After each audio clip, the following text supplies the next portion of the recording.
Okay. All ready to go, comrades. Okay. All right. Okay. Let me make sure everything is ready. Here we are.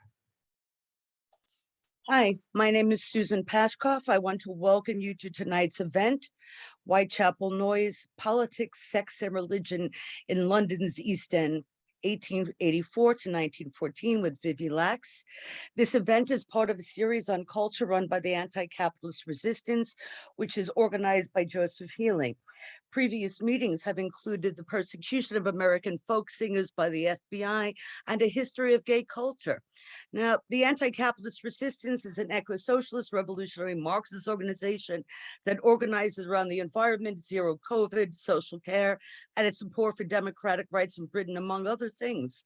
We have recently organized a solidarity organization and a protest around the struggle for democratic rights in Kazakhstan.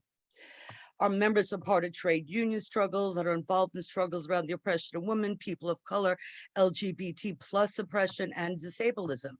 We are so fortunate to have the wonderful Vivi Lax speaking tonight. Understanding the wealth and history of Yiddish culture puts paid to the argument that the Jewish diaspora has only been one of persecution and misery. While tonight's event is focusing on the Yiddish music halls in London's East End, we need to understand the importance of culture to the whole of the Jewish diaspora. Ashkenazi Jewish culture is a rich one, written in music, poetry, novels, short books, and playwriting, which are both dramatic and comedic, and sometimes both. And often simply in comedic skits, these works, culture works, not only provide a record of the Ashkenazi Jewish diaspora, but often demonstrate the changes in traditional relationships while reflecting their relationship with the wider world and their impact on Jewish culture. A minute. Here we go. Now, Vivi Lax is a historian, Yiddishist, and performer. She currently holds a postdoc research position at Queen Mary University of London concerning the history of the Jewish East End through Yiddish sources. Her books on the subject are Whitechapel Noise, Jewish Immigrant Life in Yiddish Song and Verse, London 1884 to 1914, and her recently published London Yiddish Town, East End Jewish Life in Yiddish Sketch and Story, 1930 to 1950.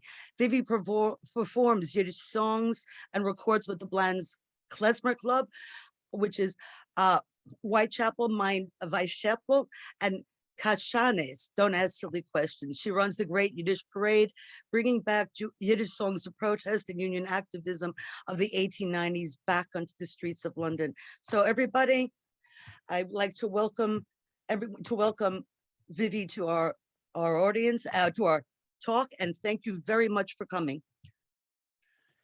Thank you very much for that introduction, Susan. It's really delightful to be here and see so many of you. And what I suggest is that if you are absolutely desperate to ask a question in the middle of it all, just unmute and ask.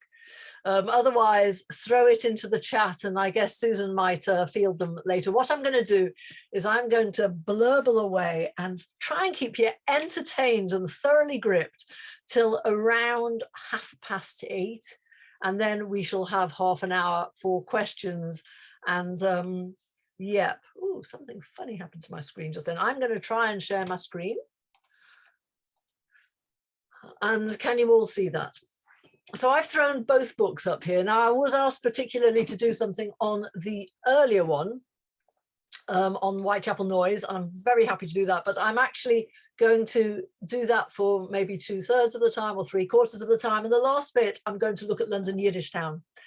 And I'm trying to pick out, and it's not very hard to do, the things that are particularly radical politics. Now, it's not hard to do because the East End was absolutely packed chock-a-block with radical politics. Not that there weren't other politics, but everyone was yelling and shouting about it and arguing about it, and it's never stopped, and let's hope it never does. So That's what I'm going to do. I'm going to start off with Whitechapel Noise, and Whitechapel Noise was based on, well, first of all, Whitechapel Noise is about the East End of London, and the East End of London was this vibrant place. And this picture, which is from 1897, shows a very busy, crowded market, and all of these people, probably 2/3 of these people, are not speaking English. They're mainly at this time speaking Yiddish. Of course, there was a lot of English being spoken as well, but there were people discussing all sorts of things. If you see the boys at the bottom, the young men on the bottom left, you can see them chatting there, yeah? They're chatting about the latest strikes and about the fact of how hard it is after a strike, and when you go back into the workshop and things, although they get organized and you get some headway, it all goes back to stage one. And you see the women at the bottom center with the hats on. Well, I think they're talking about who won West Ham's last match. I'm not actually sure when West Ham was set up, if it was 1897 or not, but there you go. And let's see, the women just above them, the young women without the hats on in the white, I think they're discussing who's playing at the Yiddish music hall. So you've got a lot of chatter, a lot of life, a lot of cultural things. And let's have a look at the two young men over here on the bottom right. Well, I think that they're discussing, you see, one of them has just got a wife that's being flown over from Eastern Europe, and he's really quite anxious about that. And they're on their way to Shul, to Durban. So we've got a whole mixture of people. We've got religious people and non-religious people. We've got people that are in work and out of work. We've got people who have got more or less money, and they're all buying here in Wentworth Street or the Lane, which is just around the corner, or the whole area is really called that. Okay, so let me move on and tell you something about the book. So Whitechapel Noise has got two parts to it. The first part is about the history, the historical background that you need to understand these texts. And that's looking at immigrant labor and political activism and socialist poetry, and I'll be telling you more about that in a minute. And the other thing is London Yiddish music hall culture. And these are really important to understand, that we have this vibrant Yiddish culture, and everything is going on in Yiddish around politics, sex and religion, and all sorts of other things. The book, the second part of the book, which is the longest part, is from page 67, so all the rest of the 200 and whatever pages there are, are looking at the songs and the poetry and the verse, the couplets, the rhymes and the non-rhymes and the satire, all of that is being written at the time. And everything that I looked at is in rhyming couplets. So what I did, or before what I did, I'm just going to tell you, there are three genres of stuff. There's socialist poetry, there's music hall song, and there's satirical verse. I take three perspectives on it. One is around anglicization, so engaging with the English culture in order to sort of become more settled and integrated into the society. Transnationalism, which is the link between the Yiddish culture in Britain and the Yiddish culture in other places, either in Eastern Europe or in America. And cultural controversy, which is basically all the backbiting and fighting that was happening between the established Anglo-Jewish community and the immigrant community, between different political persuasions within the immigrant community. There's a lot of difference of opinion. And this early part ends at the beginning of the First World War. When I later look at the 30s, you'll see there's even more opinions coming in. And the themes are politics, sex, and religion. So I'm going to start with the genres and just show you that I collected a huge amount of material. And this material was in archives and libraries across the world, whether it's in the British Library in London or the National Library of Israel in Jerusalem, the YIVO and the New York Public Library, and all sorts of private libraries as well of people who have collected material. So this is socialist material. There are many socialist papers, the Polish Jew, the Polish Yidl, the Arbeiterverein, the Neue Welt. The top middle, if anyone can read that, it says sweating system. It is a pamphlet about the sweating system. On the bottom, moving over to the left, Keenus, which is what you read on Tisha B'Av, and it's a parody of that, and I'll talk a little bit more about that later. Then we've got at the bottom Jüdische Freiheit, which is a songbook of freedom songs, and the Heute von as well, which is a songbook. Actually, I think Yiddish Freiheit is a journal, not a songbook. Reuter von is a songbook. So a lot of socialist material at this time, and also loads and loads of song sheets and songbooks. A little bit hard to track some of these down, but we have in the middle, we have this is Sally Weisenfraund, who was one of the directors of the music hall in lost for a minute for a word, that's the age that I am, York Minster Music Hall in Philpott Street. And this is a picture of Sally Weisenfraund called cross-dressed as a chassid. There was a lot of cross-dressing that went on from male to female and female to male, and most of the female to male is dressed up as chassidim, and lots of people cross-dressed as chassidim even if they were males. And then there's loads of song sheets here and song books. And then also we have a lot of satirical material. So Der Bluffer, the Bluffer was a satirical journal that came out between 1911 and 1913. Lots of things got stopped by the war, although there were things that started. You'll hear that site at the top started in 1913-14 and went throughout the war, going on till 1950, in fact, and all these other papers. So don't worry if you can't read them, but they're a whole range of different things. The bottom center is the Purim Journal, Purim Journal, and so on. And from all of this material, you can look for loads of things. I mean, you know, I am going to spend the rest of my life doing it probably, but for this, which was my PhD, I just concentrated on the couplets I found. And of course, they're easy to see because they're in lines, not so easy to find my other things. So the perspectives, and what I was going to do about these perspectives is I'm going to take one example to show you all these three perspectives. So I'm going to sing you a song, and in this song you will see all three perspectives, and this song is called London by Nacht. And if I try and turn on original sound, there we go. This is a song by Morris Winchevsky. Morris Winchevsky was dubbed the grandfather of Jewish socialism, and he came when he was about 23 to Britain, to London from Russia. And he was already known, he was already called the Zayda by the time he came here. So he had been writing actually in Hebrew rather than Yiddish, but when he was in Britain and he saw the situation for the workers in the East End of London, he switched to Yiddish and he wrote all sorts of stuff about it. And I'll speak about him a lot more later. But for now, I'm just going to sing you a bit of this song. And what I'd say is follow the words. I'm going to sing it in Yiddish. The words are in English, but they're in Yiddish on the right-hand side. And then I'll tell you a bit more about it. If I can see the words. Ihr Lämpelech, sie brennen sich, beleuchten jedes Haus. Sie sehen sie, sie hören sie, du suchen sich nicht aus. Hat ihr gesehen, a Bocherl verhungert und verschmacht? Hier gehen dicken sichen dick die ganze liebe Nacht. Sichen dicker Binkele, a Tier, a Trepp in Gas. Euch so zu lehn, euch rien, sie schrecklich kalt in Gas. So in the first verse, what we get, and it's a little bit about like the streets of London, only that was a lot later. What are you seeing? What is it that these street lights show that you can see, and what are they occluding? What do you not see? And what is not seeing is the hunger, and what's not being seen is the poverty. And the particular aspect of this is that the police would stop people and would stop homeless people and would move them on.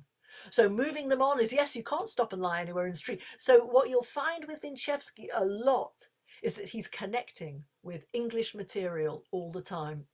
Let's look at the next verse. Hat ihr gesehen, a Mädel beim Tier, mit heute Augen schreien, dick oi weh is mir, der Tate liegt der Guste, 5 Kinder schreien, Bräut, die Mama ist schon lang nicht gut, nicht du, sie ist schon 3 Jahre tot. So he now gives us a place. He gives us the London Hospital, and he gives us the London Hospital and what is the situation if a breadwinner disappears through death, through illness, through unemployment, then it's just a disaster for the household. And this is before there are any English or anything other than the workhouse, really. But there is help for Jewish people, and that help is coming in the form of the Jewish Board of Guardians, which we'll see in the next verse. Hat ihr gesehen a grüne Jid verhungert und allein, kein Keurev nit, kein Geul nit en Elend, wir stehen, die Reiche können gut nicht hier, wir haben Techte sehen, die Londoner Committee light, verseert sie green. And what's happening in here? Well, this immigrant that comes along who doesn't know the ropes and can't do anything, well, the London Committee or the Jewish Board of Guardians aren't going to help him because he's too new an immigrant. He hasn't been here for 6 months yet, and the 6 months will be, when the 6 months are up, then he'll get some support from the Jewish Board of Guardians, but not before. Sound familiar? So what Winchevsky is really doing is he's really connecting this up, and the last verse goes, the street lights are burning, they're showing us what it is in the world, but the committee, the Jewish Board of Guardians, refuse to look. Okay, that is what is missing. They don't see the shoe pinching. Now, actually, the Jewish Board of Guardians hugely helped immigrants, but there are a lot of arguments about the way they did that, and we'll come across that a little bit later as well, about how paternalistic they were, about what their rules were for getting any help, how difficult it was to get them, how you were made to feel very ashamed, and so on. So you're going to find lots of bells ringing as we go through this for other things. So it's clear what the anglicisation connection is. It's really engaging with things that are happening in Britain and in terms of immigrants' lives in Britain. The transnational I'll come to in a minute, but obviously I've also talked about the cultural controversy, that there is a difference between what Winchevsky, who's an immigrant and a socialist, is talking about, and what the Jewish Committee want, and so on. And in terms of transnationalism, is very, very interesting, because this song, although it's called London by Nacht, London at night, was actually reprinted in New York. It was reprinted in a newspaper there, and they couldn't call the song London by Nacht because no one would read it. They called it Die Lampenlicht, which means the street lights, and they changed the London references to the Achten Street light, the 8th Street people, which is the Lower East Side, Susan, yes?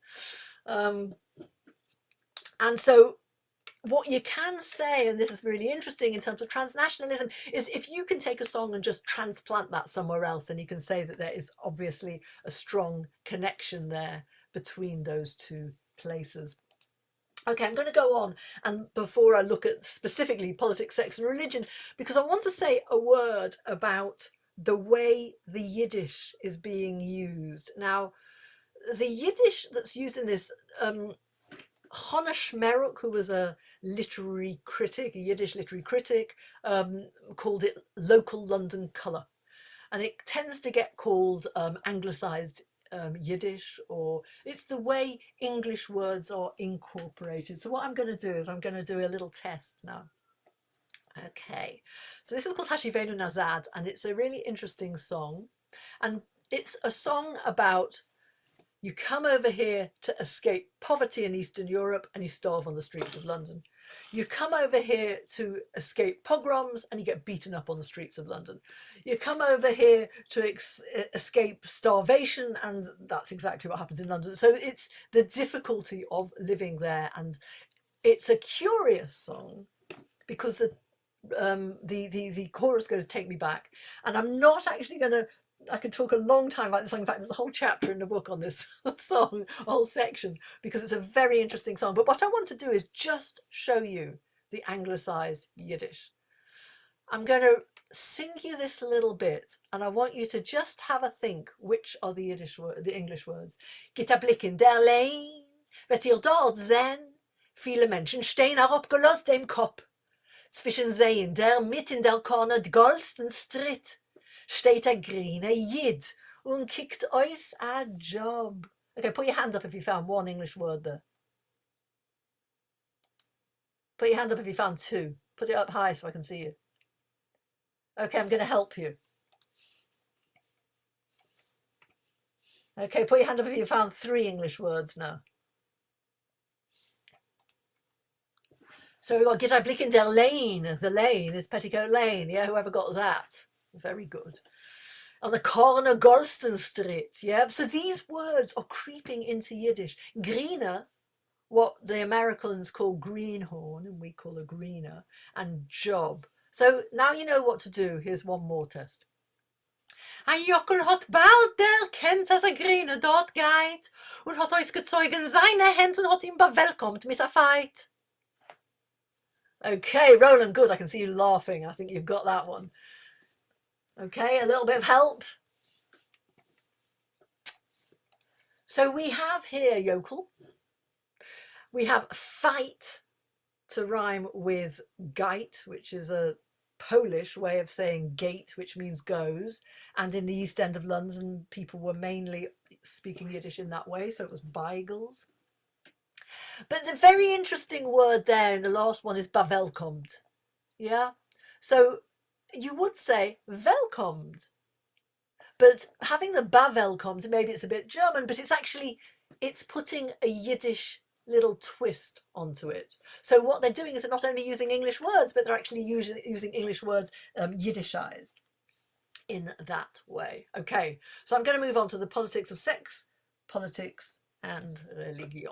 And we're going to start off, really all the political stuff that I'm going to look at is that of Morris Winchevsky, because he is particularly interesting. And in this one,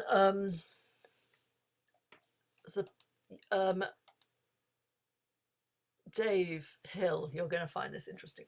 So it's around 1880, and this is a song called Three Sisters, Die Drei Schwester.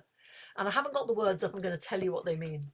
It goes, in England is Duashtot Leicester. In England, there's a town called Leicester. In London is Farana Square. In London, there's a square called Leicester Square. And who is there? Drei Schwester, three sisters, and they're all there working. The oldest is selling flowers. The middle one is selling shoelaces, and sorry, the youngest is selling flowers, the middle one is selling shoelaces, and the oldest one is selling herself. And the two younger sisters don't hate the older sister for what she does. They hate die Welt, the world, and die Stadt, the town, and die Gas, the street. And late at night they come home and their wares, the flowers and the shoelaces are drenched with their tears. It's a song about poverty. It's a song about poverty, about what you need to sell, about how you have to use your body as a way of getting out of poverty.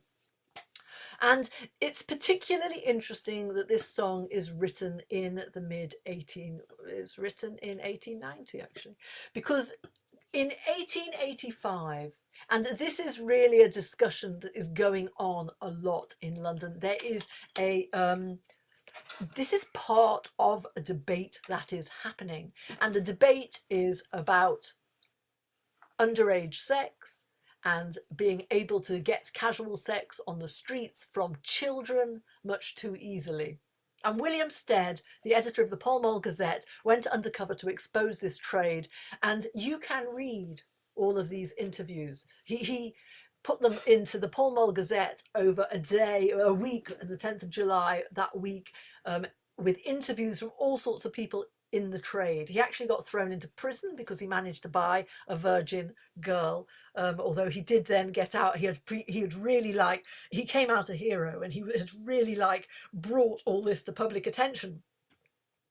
Now, when I sung this, when I was taught this song by Karsten Troika, who you see at the bottom right in that picture, who's a Yiddish folk singer, and he's not Jewish, and he sings Yiddish folk songs. And I said to him, well, how come you end up singing a Yiddish folk song about London, or a Yiddish song about London? And he said, well, that's a really interesting question, because I was taught this song by Chipa Linkowski, an Argentinian actress.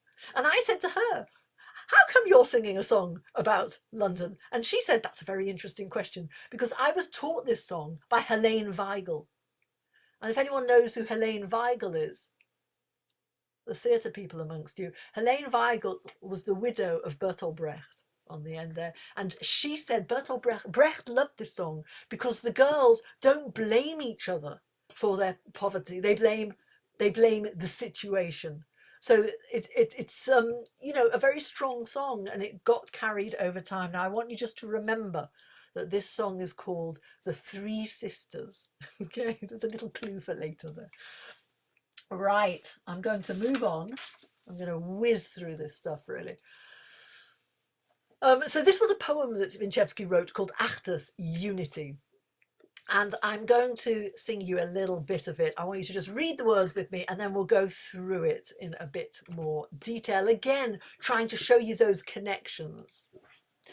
Ja, wir seien alle einig, zieh mir hoppen viel zu wenig. Und wir seien alle Brüder, und wir darften für den Seide. Sei mir schneiden Pantalones, sei mir schneiden Obkupones. Einig sind alle mehr gleich der Revien, mitten Gewehr.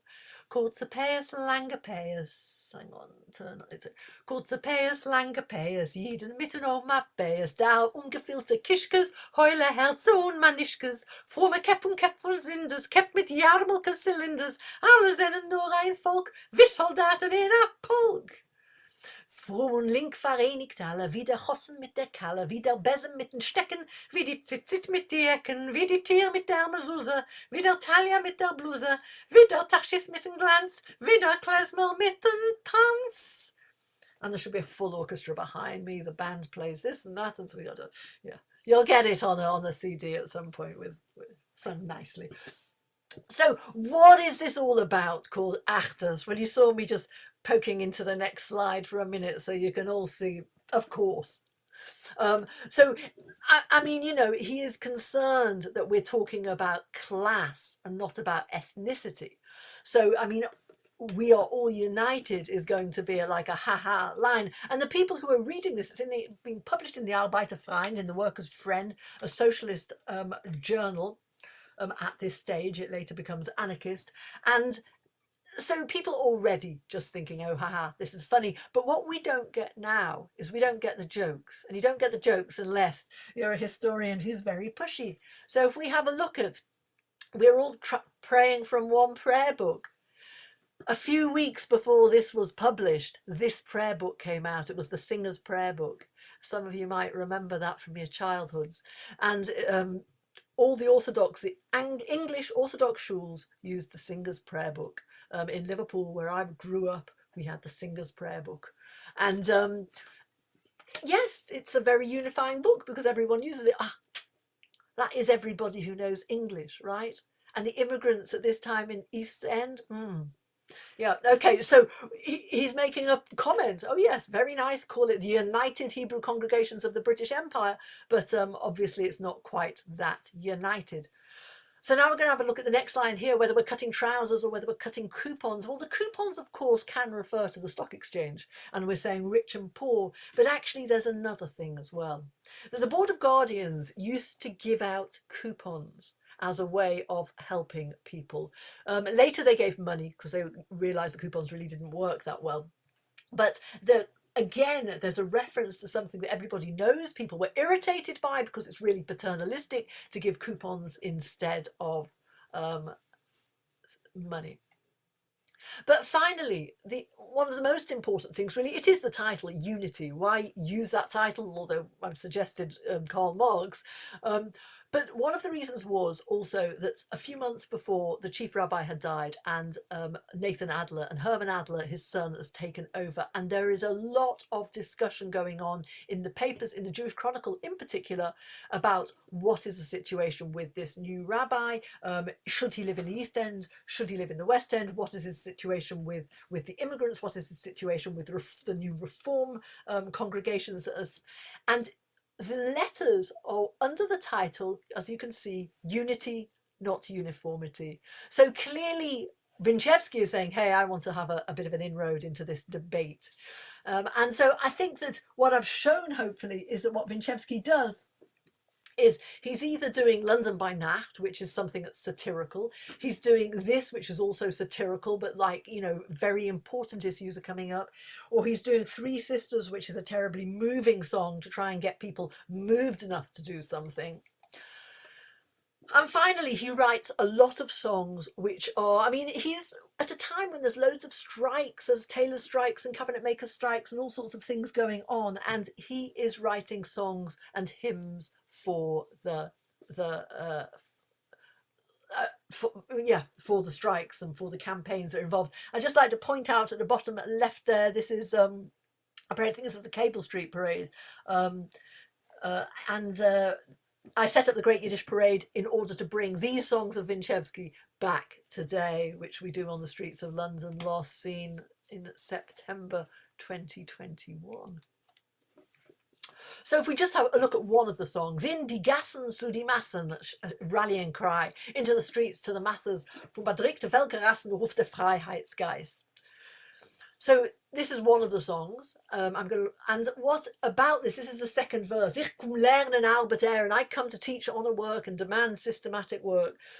And the important thing is this song was not only sung in London, it was sung in Eastern Europe, it was sung in America.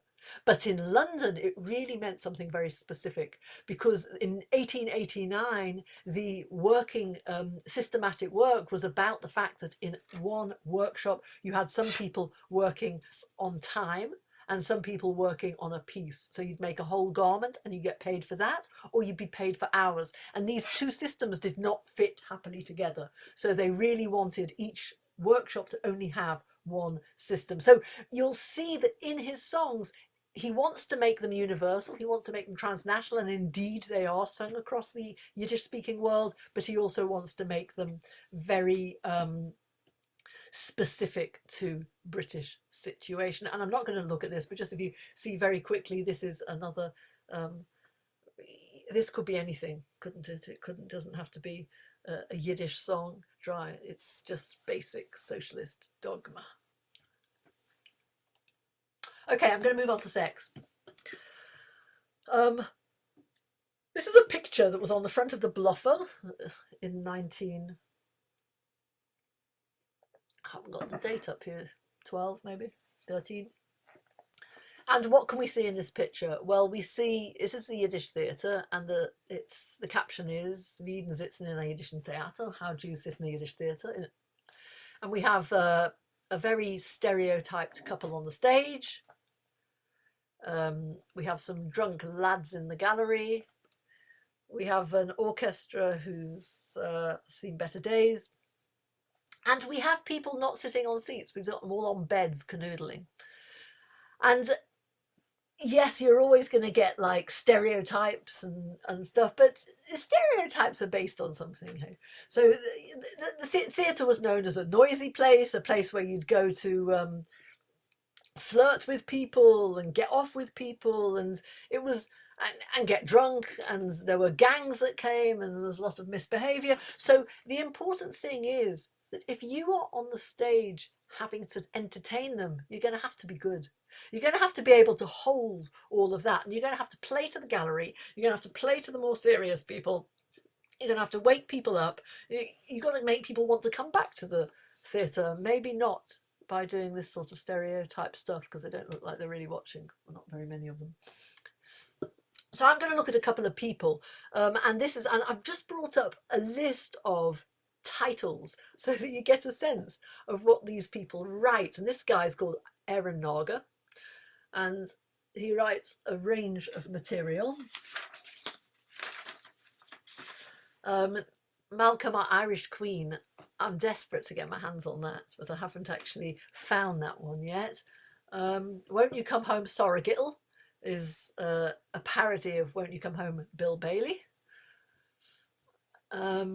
The Do-Gooder, Room to Let, and they're all about silly, sexy stuff, interspersed with other things. And I'm going to look at one song here called Victoria Park. only this is an all join in song, so I'll tell you. So first of all, this is Victoria Park in around 1905, which is around when it was written. So on a Shabbos afternoon, it's a very Jewish place. People have got the day off and they're there, and the kids are playing, and there's all sorts of life going on in the park. So in your best Yiddish after me, please. Victoria Park. Okay, Victoria Park. Yeah. Okay. So it goes like this. And I'll tell you what, I want everyone to, no, forget the, no, it's too many people to try that. Okay, so I'm going to sing, yeah, la, la, la, la, la, you're all going to sing at home, Victoria Park, Victoria Park, and then I'll sing, yeah, no, no, no, no, no, I'll sing, in Victoria Park. Got it? Okay. London wird jetzt stark geläubt, Victoria Park, Victoria Park, wer wollt du's gegläubt, in Victoria Park. A Proste Gorten aber stark, Victoria Park, Victoria Park, a Porte mit a groben Kark, in Victoria Park geht eine, ritt euch die Beine und fällt auf Steine und verliert die Zeine. Liegt een hoppet, van anders is kapet, then läuft fast op bed, Victoria Park. Okay, so you get the idea. It's a very bouncy song. And where's the sex here? Well, we've got people like misbehaving and running around, and there's two of them out there. He's with only a shoe on and she with a sock on, or someone's going out with his bride. We've got a girl goes out up to a fiance, wants to see her. They're lying in the grass and kissing and petting, and they got married in Victoria Park. But what the verse I've missed out is there goes Chaita from Litter, from Lithuania. Sie ist die Dritte. She is the third, and she lives in the city. Now, people don't live in the city. They live in the East End. So living in the city has got a connotation of being a prostitute. And what is die Dritte? Who remembers? Yes, well done, Roland. There are three sisters. So the third sister sells her body. So this song that Winchevsky wrote, The Three Sisters, had a very long life. As we can see, it went all the way on to Bertolt Brecht, who's another 20, 30 years on from this. So we're like having, Naga is referencing older things and looking at sort of what's happening today. A very different set of songs is produced by Joseph Markowitz, and he's much more serious in a lot of ways and really engaging with very real problems. And one of his songs is Brievelig from Russland, Letters from Russia. And in this, it's a story of a woman who is trying really hard to keep her life together while her husband, who has gone off to London and then said he'll send for her and bring her over when he makes some money, has disappeared. And she's writing to him and hearing nothing back in return, and she's getting more and more angry. This situation was really common, and in the newspapers there was a section of the classifieds, and you'd have Ich such, I'm looking for my husband who's disappeared, I'm looking for, and so on. In America it was even more common, and they had a huge rogues gallery of mugshots of men or drawings of men who people were looking for, because without it a woman couldn't get a divorce. She had to be given the divorce papers again by her husband. Now, in terms of religion, due to time, I am actually just going to do one song on this. So we looked at this earlier. This is a socialist thing, using a religious text, one on the right. I just had the one on the left, the chick over Stiebel in Dunk Street, because my great grandfather was the shamus, was the beadle in that place, so I just thought I'd throw that up, to give a bit of yichus for me. My family came through the East End and then later went up to Liverpool, so they lived as what my cousin used to call the slums of the East End, but in Dunk Street and in Chicksand Street.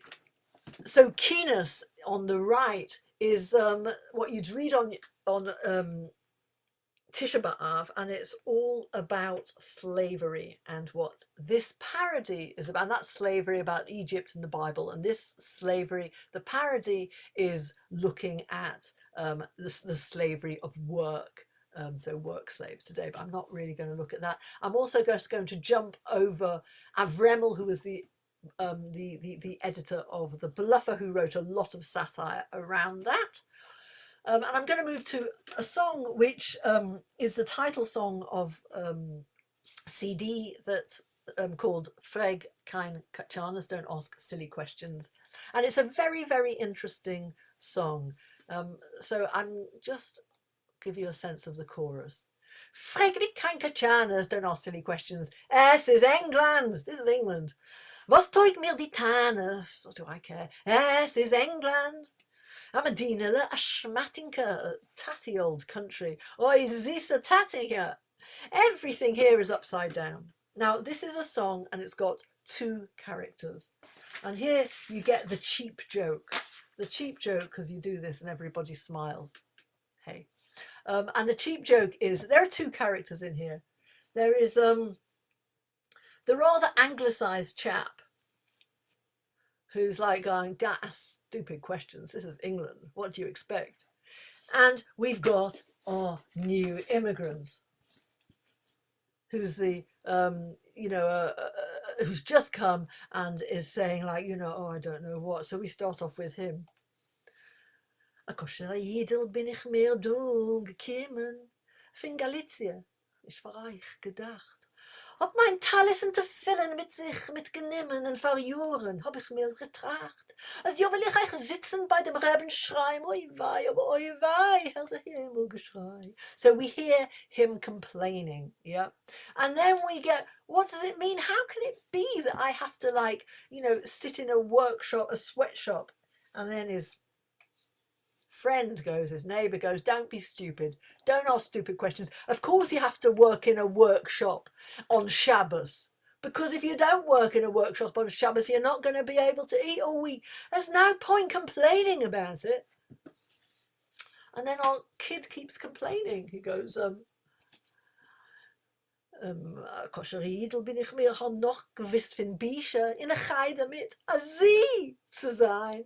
Hat mir Gott in England sie geschenkt, a scheine Ische. Für a Lodger bin ich zu ihr herein. Aber oi wei, bin ich gewesen rein, von alle Avoiners. Aber oi wei, hat der Himmel geschreien. He tells this terribly sad story of the woman of the house going off to work, the man of the house going off to work, and him being seduced because he's so naive, and then he comes back and look what hell is played, and our neighbour happily goes, don't ask stupid questions, mate.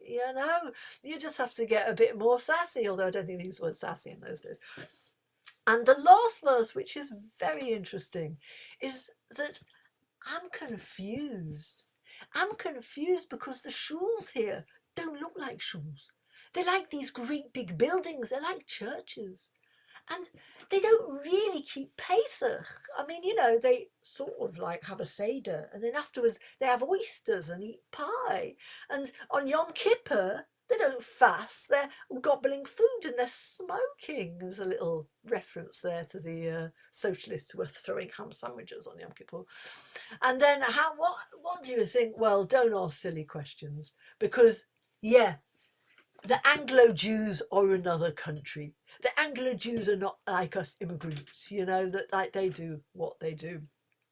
So we've got in this, which is really interesting, criticism of the Anglo-Jews, criticism of other immigrants, and we get a sense that what these songs are doing is they're doing something very important. They're doing something, I'll just pull that up, they're doing something very important in terms of what is an English music hall song doing, and what extra bit do you get from this? For a historian, the extra bit is absolutely ginormous, because the extra bit is all those little crevices of history that we see.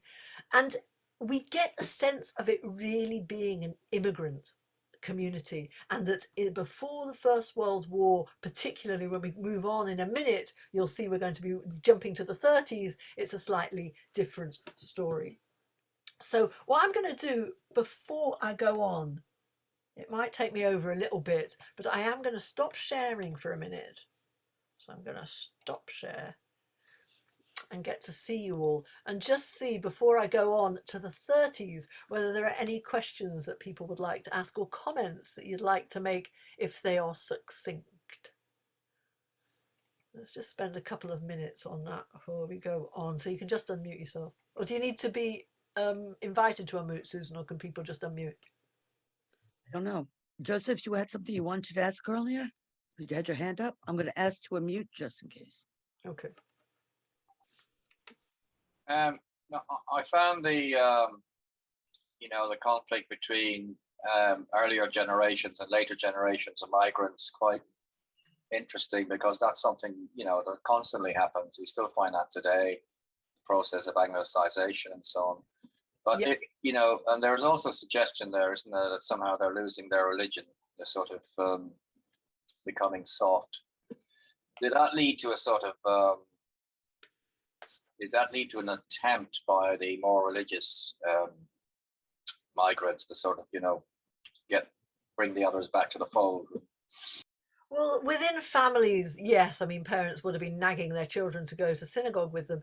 But, I mean, essentially, there's just a lot of complaining going on about the lack of religion. I mean, the Jewish Chronicle is constantly saying, oh, we've got to do something about the next generation.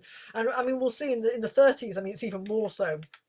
I'm not sure I'll actually be able to get to that, but I'll tell you a bit about that. But it's, yeah, so each generation is getting further and further away, but it's not just religion, it's Jewish culture. So it's sort of bigger than that. It's like they're terrified their children will marry someone who's not Jewish and be drawn even more into an English world. And yes, there are attempts. They're not terribly successful, because there is a lot of disappearance of people and marrying people who aren't Jewish. Is there another question? Okay, well, we'll have Roland, yes. I'm going to unmute. Roland has his hand up, and then Dave and Carmela do, or Okay. Carmela. Thanks, Susan. Thanks, Vivi. It was fascinating. One thing that it sparked for me was I celebrated Christmas by watching Fiddler on the Roof.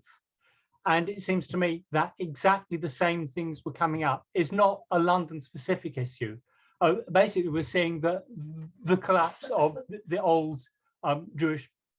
The whole theme of Fiddler on the Roof is the loss of tradition, and we're seeing that, and the fact that one of the daughters marries a poor Jew, one of the daughters marries a non-Jew. I mean, it's this whole thing that was going on not only in London, and I mean, it opens up a huge area of discussion which we don't really have time for now. But I think there are parallels there, and I'm just thrilled that Fiddler on the Roof was not really a kitsch film, but actually quite based in social reality. Absolutely. I mean, there is kitsch within the film, but the actual book that it's based on, certainly not. It's a Sholem Aleichem story of Tevye, and it's he's very cleverly. I mean, he's an amazing writer. He was called the father. It was the grandfather was Mendele Mocher Skvarim. He was the father, and Peretz was the son, or it was the father, son, and grandson. So he was a real hero in terms of Yiddish literature, and that piece is very carefully crafted to show all of the, or many of the ways that the tensions that there were. So we have someone marrying out, we have someone getting involved with a radical and then being banished to Siberia. We've got that. It's a really sort of engaging with the trouble of the time of modernization was tearing families apart, and those, as we go through the years, and it'll be interesting, I'll talk a little bit about Katie Brown later, is that even in the 30s and 40s, when she's writing, these tensions that are really creating problems in the family are still continuing, even within families that are no longer religious. And I think that's important, that you've got the religion, but then you've got the culture also disappearing. So Tevye in Fiddler on the Roof is religious. He keeps quoting the Bible. And but there's also a culture that even people who'd lost their religion were going on to. Now, so the other two people, let's just take, if they're very quick questions, and otherwise we'll leave them to later. Dave, do you want to ask?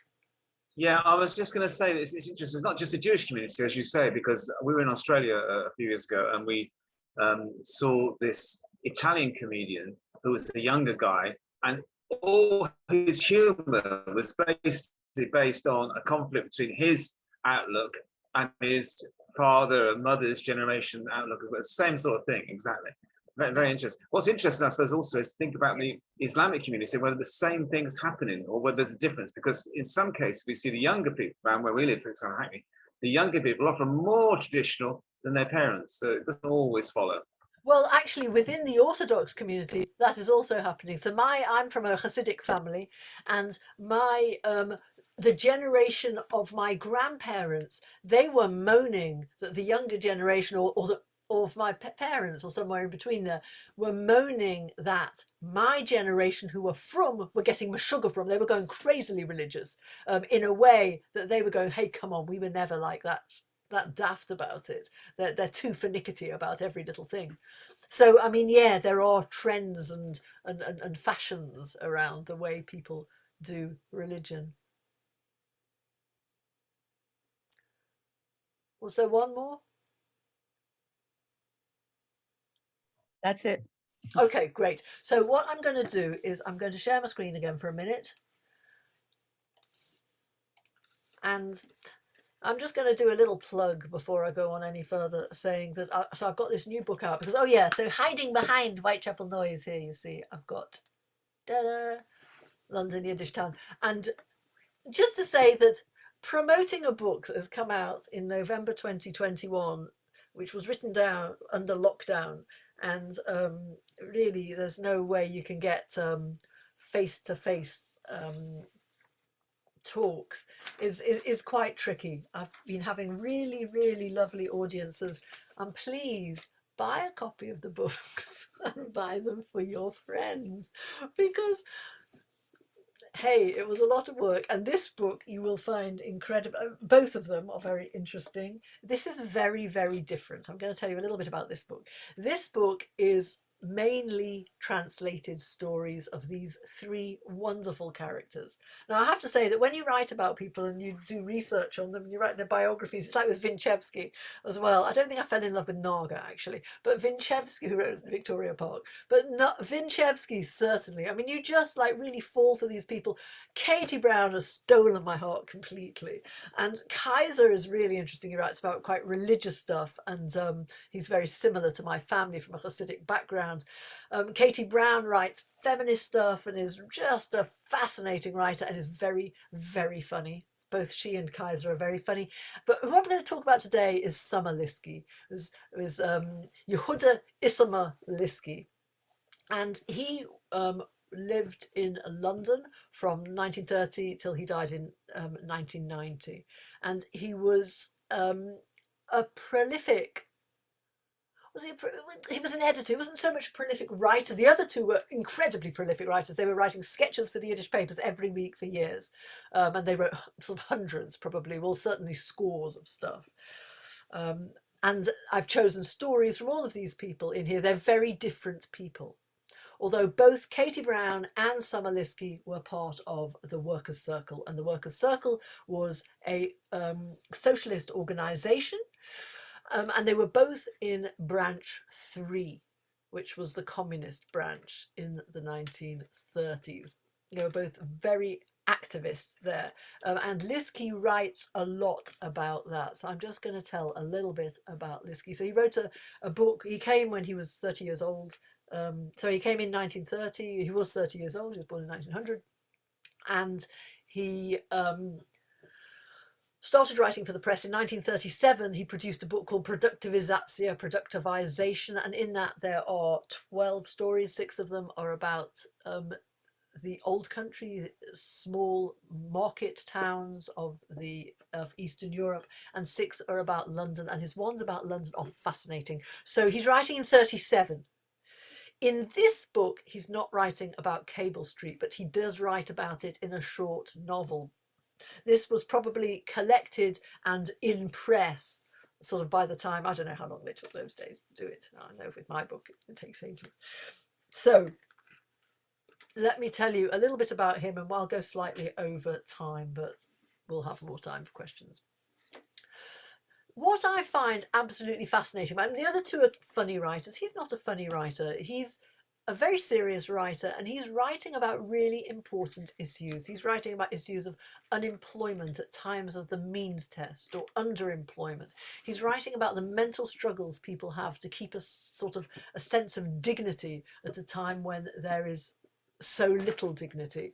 The world depression of the 30s may be not really hitting London, as it's mainly affecting the north of the country, but the tailors, some of the tailors in London, if they're still there, or the cabinet makers, are struggling.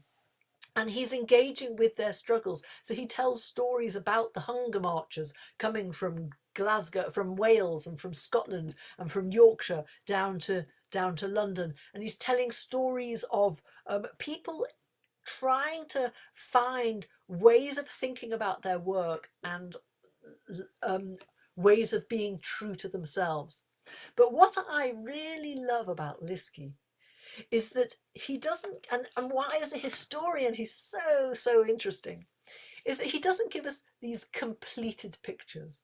He doesn't say, okay, well, there are these different positions, there's this position, this position. What he shows us is he shows us the in-between bits. He shows us someone trying to work out what to do and getting terribly confused by what he's told. And I just think it's very realistic that people get swayed this way and they get swayed that way, and they are trying to fit things to what they know. So I'm going to read you a bit of my translation from Productivization. And Productivization is about, hang on, let me just find it in here.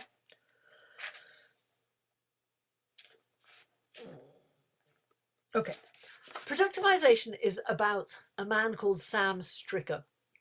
And it's a story of Sam Stricker and his wife, Mrs. Stricker, she doesn't have a name, and their daughter, their son, Aby.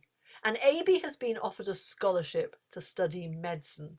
Now, Sam Stricker is a metal worker, and he doesn't know what to do because he thinks that people shouldn't be professionals, they should be workers, because he's a communist or he's a socialist. He doesn't tell us what. And he's trying to work out what he needs to do, and everyone is giving him different advice. One of the things he does do is he goes to, a lot of people in the East End used to do this, you'd go and eat your lunch in the middle of the day in one of the cafes, restaurants there, and he went to Graddle's restaurant. Graddle's restaurant was a real place, and he just talks about Mr. Graddle. So Liskey is writing this story, setting it in a place where everybody knew, and the sort of person, maybe, that he knew. So here we go. I'm going to read you some little bits of it. Mr. Graddle was a sort of Jewish politician who was well up on everything happening in the news, especially the economic crisis that was making people so desperate. He knew precisely how many Jews had been driven out of Germany and why the situation was so worrying for educated people today, particularly for doctors across Europe. We mustn't let our children study today, he told Sam. They slave away and work themselves to death before they're finished studying, and subsequently they are superfluous to society, like in Germany. Jews have to be productive, become artisans, or work on the land. When Sam heard this opinion, it made his head spin. It was as if some pressure was pushing through a small opening in his brain. His tense, dark brow furrowed, and it was clearly hard for him to contain the jumble of incomprehensible thoughts. He knew that his neighbours, his good friends and acquaintances in the street were no longer jealous that Aby was doing well in school, had won a scholarship and wanted to become a doctor. When he talked to them about their own sons going into business and heard what good support they were to their fathers, he pictured the old pinched face of his landlord. So here we have the second person giving him advice, and he says to him, really, it's better for Abe to work with you in the workshop. Times have changed, you see, Mr. Stricker. I've read in the papers that we Jews have too many educated children. Hitler and Mosley weren't completely wrong in the slogans they declaimed. It's ourselves who are guilty. We push ourselves forward too much in the eyes of the world. Jews must become workers. You must have heard that what problems Jewish intellectuals and doctors are facing nowadays. So we have this very curious position, which in fact was something very real, that there was a rather unknown report that went out in Anglo Jewry to look at what to do about the fact that so many Jewish people were going into the professions and how this may cause anti-Semitism. So we have these two opinions that come up. And then we have his wife who's saying we mustn't tear him away from his studies. But her words, just like every other time, fell on deaf ears. Sam was tired from work and didn't want to hear what she said to him. She shouted louder and turned away to hear the news, so that she didn't hear the news that he'd brought from the street. So they're not listening to each other. He gets really mad and he says, look, come with me to Graddle's restaurant. Now in Graddle's restaurant, we meet this guy, Vogman. And Vogman is a communist. And Vogman is saying like, yeah, so we first get introduced to Vogman because Mr. Graddle tells us of his exploits, his anti-fascist exploits, and tells us about him going to a meeting and getting beaten up, and tells us about some speeching he's doing in Hyde Park. These are real events that are happening, but obviously this is fictionalized real events. And then we meet him and Vogman goes, are you afraid that if your son studies to become a doctor, he won't be able to afford to live in a palace like you live in? I've told you more than once, a doctor and a worker, both can become unemployed. In a society where there's unemployment, both of them can become unproductive. A doctor and a worker are equal if they're both aware of class war. And we have more. So we have what we have in this, which is so fascinating, is we have this mixture of ideas, but also half-formed ideas and curiously formed ideas. And we get a sense that we have this man in the middle who doesn't know what the hell to do with all this. And I think that that's a very, it's a very nice picture because it feels like much more real to how people's politics do get formed and get shunted about. Now, what I was going to stop there, but I actually do want to just introduce you to Katie Brown before I go, because I can't say she's my favourite, but hey. Katie Brown was born in 1889. She came to Britain when she was 12 years old and she was a seamstress. She got married when she was 16 and she went to the Workers' Circle. That's where she met her husband, in fact, who was a milkman. And she became a writer quite young. She wrote dozens and dozens of pieces, funny pieces for the press. A lot of them concern, they all concern community stuff, and some of them concern the family. And her family pieces are very, very telling also about this generational conflict. And what I'll do is I'm going to read you a little bit of one of her family pieces, which is really showing she's wonderful, because what she does is she writes in this really engaging and interesting and easy way. It's easy reading, and then you're going, oh, hang on a second. So she has this wonderful way of bringing up very huge issues in this very bouncy way. So I'm going to read you this, called Breadwinners. Mum, yelled my Rachel this morning from her bedroom. Yes, darling? What do you want? Make me some sandwiches, because I'm going out today. What sort of going out do you mean? Oh, don't ask any questions, Mum. Just do what I'm asking you. It's a nice day and I'm going out. Who with? Charlie. Ah, with Charlie now. Yesterday was with Benny, the day before David, today Charlie, and who will it be tomorrow? Oh, Mum, don't be sarcastic. Charlie's a lovely boy and he loves me, so he says. Oh, so what else is new? And where are you going out to? Am I allowed to know? Hiking. And where's that? Which neighbourhood? Oh, nowhere, Mum. You go off into the forest, through fields, along straight and twisty paths, walking till you get tired, then resting, and then going further. What's the point in that? I can't see any fun in dragging yourself around the countryside. Rachel, just come here a moment. I want to ask you something. Rachel ran in, laughing loudly, and when I saw her, I nearly fainted. She was wearing a pair of trousers with an open-necked man's shirt, a pair of large, heavy boots, a rucksack on her shoulders, and a cigarette in her mouth. My daughter, I cried out in anguish. Are you out of your mind? What's the matter with you? Have you no respect for your father and mother, for God, or for anyone? Oh, my God. If your father could see you now, he'd die of shock. Oh, shut up, Mum. Don't talk nonsense, my daughter answered angrily. You're so old-fashioned, but me, I'm modern. I'm much more comfortable in trousers, like you are in a dress. Rachel, I said bitterly, you should take off the trousers, I'm telling you. I won't put up with this. It's not fitting for a Jewish girl, and even more for one whose grandfather was a rabbi. Are you listening or not? How many times have I told you? not to call me Rachel, but Ray. You get it, Mum? Ray, not Rachel. You've been in London for so many years already and you can't talk like a normal person. It's disgraceful. I'm embarrassed in front of my friends when they come over here. There's a knock at the door. That's Charlie, Mum. You've got to be nice to him, okay? Speak to him in English because he doesn't understand Yiddish. A young man came in just looking just like my Rachel. Charlie, this is my mother, Rachel introduced him. Mum, this is my Charlie. You look exactly the same. I forced myself to laugh to spice my anxiety. It's hard to tell which of you is the man and which is the woman. These strange modern fashions. That's all right, Mum. We won't make that mistake, said Charlie with assurance. One more little tiny bit I'm just going to read you of this, because I think that this really shows what I call the generational flip. And I'll say what I mean about that in a minute. So she keeps getting at her daughter to not go out. And her daughter says, Mum, Rachel warned, remember that if you meddle in my business, I'll leave home like I've done before. And you'll have to pay for the radio, the sewing machine, the furniture and the insurance agent all by yourself again. Remember, you'll be sorry. And you'll come round to me and beg and cry for me to come home. Be careful, Mum, before it's too late, because this time I won't feel sorry for you.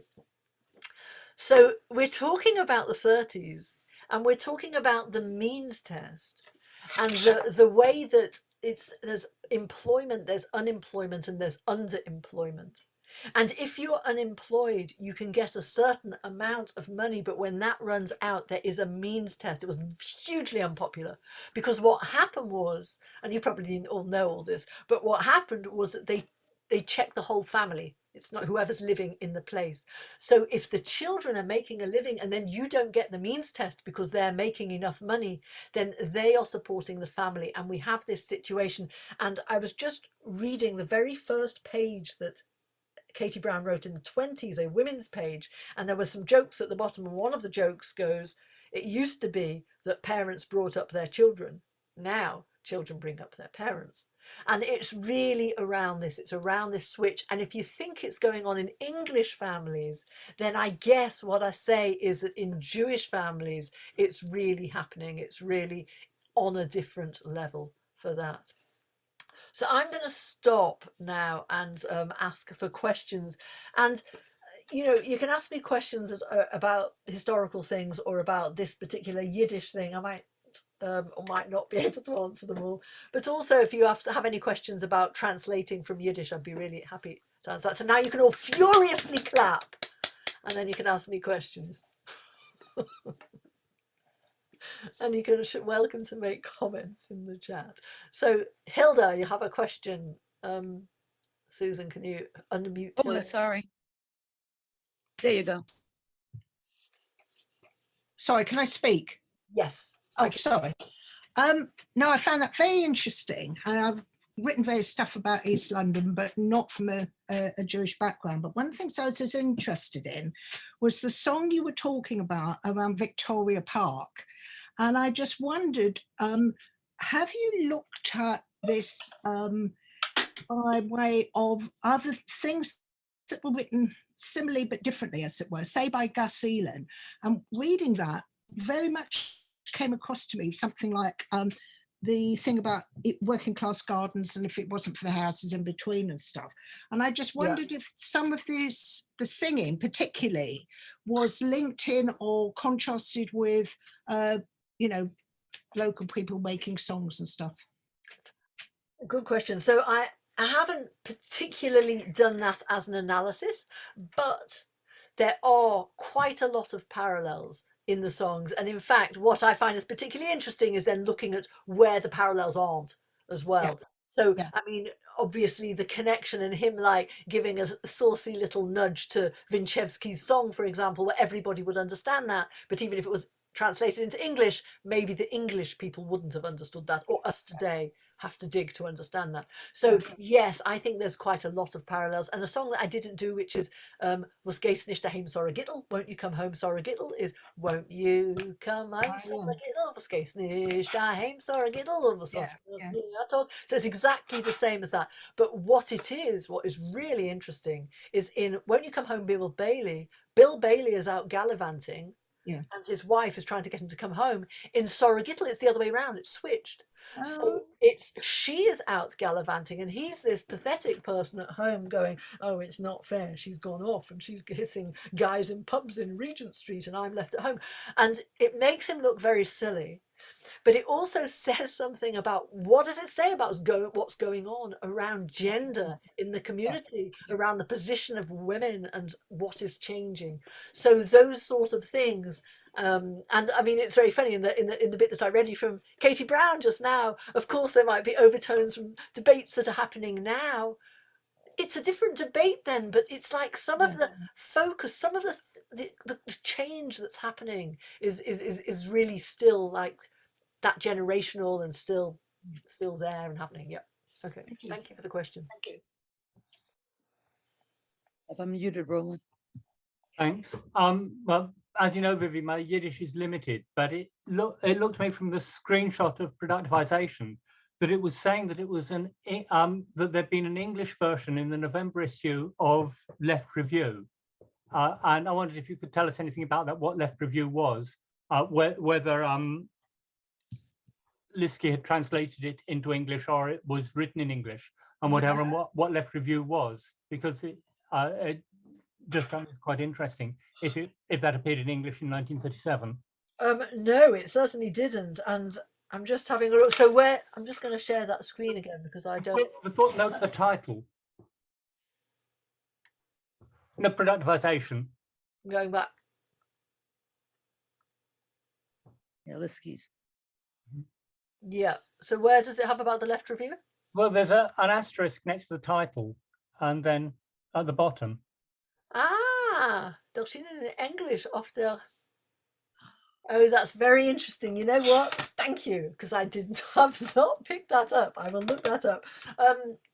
So that was not translated, but there is a version of that had come out earlier in the Yiddish press. I'd have to have a look that up, because as far as I know, that had not been translated, and I completely miss it. It's always wonderful, isn't it? You give talks and then you get new little avenues. But I will say something about him and translation. So the only one of his, there are a couple of his that have been translated, but not the London ones. There's something called Cockerel in a Basket by Hannah Berman, who was a translator at the time. And there was another one that he wrote called Ideological Speculation, which is about these two speculators, and they're speculating about property in the East End, and they suddenly have a brainwave because one of them is a Zionist, that they should go to Palestine and buy up property there because they hear it's going up in price very quickly. And it's really fascinating. And that one started to be translated by Israel Panner, who was a communist, as was Liskey. But it never got anywhere, partly because the translation, which I have in his handwriting, was given it by his son, is a pretty awful translation where he got things muddled. So I think that he was certainly very into having things translated. I am now going to look this up and get back to you as whether the Left Review at this time was translating that or not. So thank you, Roland, for pointing that out. Wow. Anybody else have a question? Want to say something? Dave, is that your hand or just waving? Okay. There's two Daves, I think. Oh, yeah. Dave okay. Hill. Dave Hill. Oh, you're on mute, Dave. Dave. Dave Hill, you're on mute. Unmute. I hit you, Dave. Okay, am I? Yeah, we can hear you now. What a performer you are, and I so enjoyed it. I have a very little question. Did you go in there much? Because I went in there, and Sorry, I was go in astonished. where? I missed it. We missed it. Your connection isn't very good. So say again. Go in where? Okay, the Bishopsgate Library, Bishopsgate Institute, Yeah. in Bishopsgate. It's Yep, a wonderful building. It is. Such a lot of wonderful stuff there. I wondered if you used it. I didn't, because they have almost no Yiddish stuff. Ah. So I was really trying to get all the Yiddish stuff. I did read a lot of. There isn't actually a bibliography in the book, but obviously there are a lot of notes. Just to tell you, there are a few other chapters that I haven't mentioned to you apart from the translations. There is a chapter at the back all about the Yiddish writing circles at the time. It's a brand new history because it's really unknown, but it's when I start, and almost all of that, because it's so unknown, is from the Yiddish press and finding things in that, because there aren't historians who've written about it yet. And there are also biographies of the people, and there are some contextual notes. And so I'd like to say something about translation, which isn't anything to do with your question, but because it's just been brought up by this in my mind. But just to say, the Bishopsgate Institute is a fantastic place. They've got a lot of stuff from a slightly later period, but also, but they don't have any Yiddish stuff at all. I mean, I have like been there and asked them, and whatever. They've got a few posters, I think. But the thing about well, actually, I'll say something about translation a bit later if there's no one else who has a question. But I think there were some other people with questions, so let me take them first. Dave Kellaway, did you have a question? No. Okay. Anyone else? Okay, so the reason I wanted to say something about translation is because the other thing that I did in the book is, before some of the stories, there's a small section of context. And that is because I wanted in the translations people to be able to get the experience of reading it as similar as possible to how they would then. So, for example, Katie Brown's stories are a very quick read. You can see people picking up a newspaper, reading through it quickly, having a giggle and putting it down again and going back to work. And so I wanted to make sure that happened in the English. So it's a lot of vernacular, there's slang, she's really just having these very accessible stories. Avram Nachum Stenzel, who was the bard of Whitechapel, called her the Yiddish bestseller, London's Yiddish bestseller, because she was certainly like one of the most popular writers. And so it was really important that they had that speed. Now, what she does quite a lot as well, and what they all do, is they all use English words in their Yiddish. So what do you do with that? So, for example, that thing that I read you out, Mum, yelled my daughter from her bedroom. In Yiddish, it's Mum hat geschrien meine Tochter von ihr Bedroom. Now, bedroom is not bedroom in Yiddish. In Yiddish, bedroom is Schlafzimmer. Yeah. So she uses the English word. So what do I do then with that in the English? So I went through quite a few versions of this to try out what it would be like. I put it in italics. I put it in a slightly different spelling. I tried different ways of showing people that word was actually in the Yiddish in English. But what I realized was it was completely unnecessary. And one of the reasons that it was unnecessary is because when people spoke like that, it wasn't funny. It was just the way people spoke. When I was growing up, we'd say things like, oh, are you going on a teal today? Which was the Hebrew for trip. Or you'd say like, oh, Dad's gone to shul, but he'll be back soon, or whatever, and shul is synagogue. So you'd use Hebrew and Yiddish words. It wasn't funny. It was just the way that we spoke, because the family was Orthodox and Zionist, and they were the words that were coming in. So in the same way, it's like it would be really paternalistic to laugh at the use of the English terms unless they're put there exactly to laugh at. So there is an occasion, for example, in one of the stories by Kaiser, where he is mocking someone writing a telegram and using the word findish instead of finish because they don't get the English right. So in that case, it's the only case that I used a situation like that. Otherwise, I let them run. And with Katie Brown, it would have stopped the flow of it all the time, and it would have been ridiculous to do that because she uses so much English. With Kaiser, he uses a lot of Orthodox information. He's got a fantastic story called Moshe Rabbeinu in London, Moses in London. And although he is a Zionist, he's incredibly, incredibly critical of the Zionist structures. And the story is about Moses, who can't go into the land of Israel at the end of the Bible. and he has to stay on the other side. So he hears you can get certificates to go to Palestine in London. So he comes over to London and he goes to all the Zionist organizations to try and get a certificate visa to go to Palestine. And then you get all the things that they demand of him. If they're a socialist organization or a capitalist organization, they're all asking different things, the Poel Zion, and it's just really fascinating and very, very funny. However, if people didn't know who these organizations were, you know what, it would have been funny anyway, but not as funny. So that's where you get some of the contextual information as well. And finally, about Liski. Liski uses very long sentences, and at the time it was in vogue in Yiddish, but German also uses long sentences. You can't really translate those sentences into English in the same way. It doesn't really make sense. So I did have to shorten some of his sentences, but still try and keep his style. And I mean, one of the fascinating things is that their styles are all so different. And it was really fun trying to mimic those different styles, but yet make it English, make it look like it's not a translation. This book came out of a fellowship that I had, a translation fellowship at the Yiddish Book Centre. And if anyone is a Yiddish speaker or a Yiddish reader of any sort that is or knows any, it's fantastic, year-long. It's year-long, but obviously you're just popping there 3 times or on Zoom 3 times to them. Very, very useful, and lots of people are now translating Yiddish material.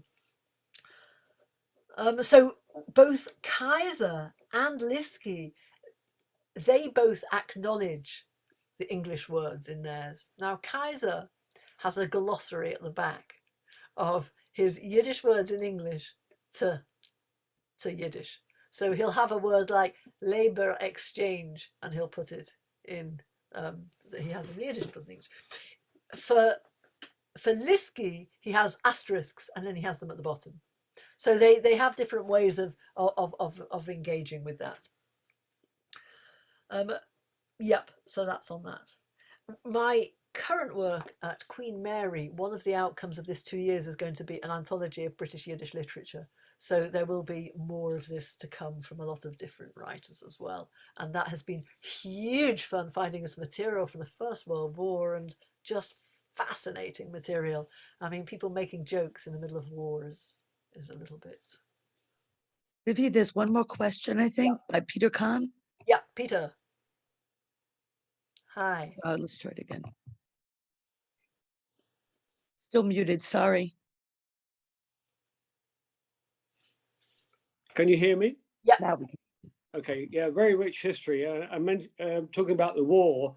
One of the songs I'm familiar with as "The Sun Shines Bright on Charlie Chaplin," from that I know from everybody knows from "Oh What a Lovely War," was the Yiddish song first, and how much did Yiddish musical stray over into mainstream musical, the big theatres or whatever? I'm not sure that's a possible question to answer. There was so there are music.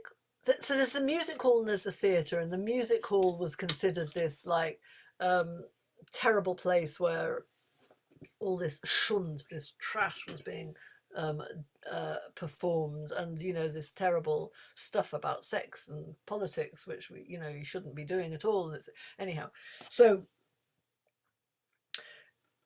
the music hall, I don't see a crossover between that, but the Yiddish theatre, yes.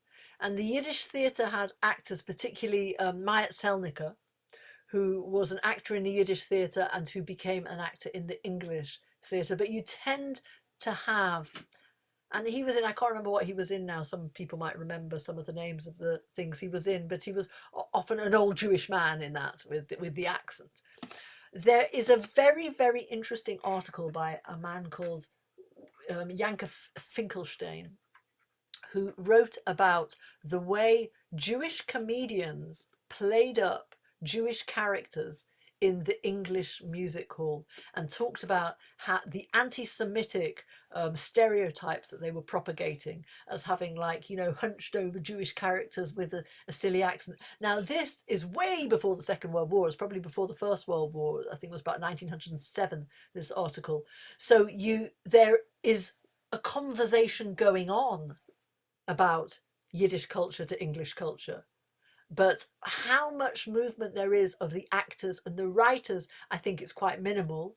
But what you'll find is, and there's been quite a lot, I think, written and talked about this, is that the next generation who are writing in English are taking their inspiration often from the Yiddish theatre, but they're going off and writing in English.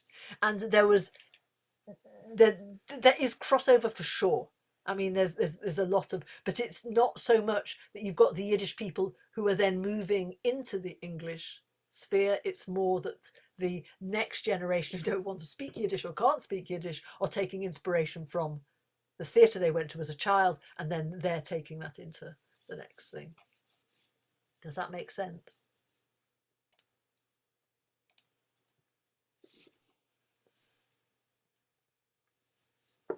Is there anyone else that has anything they'd like to say?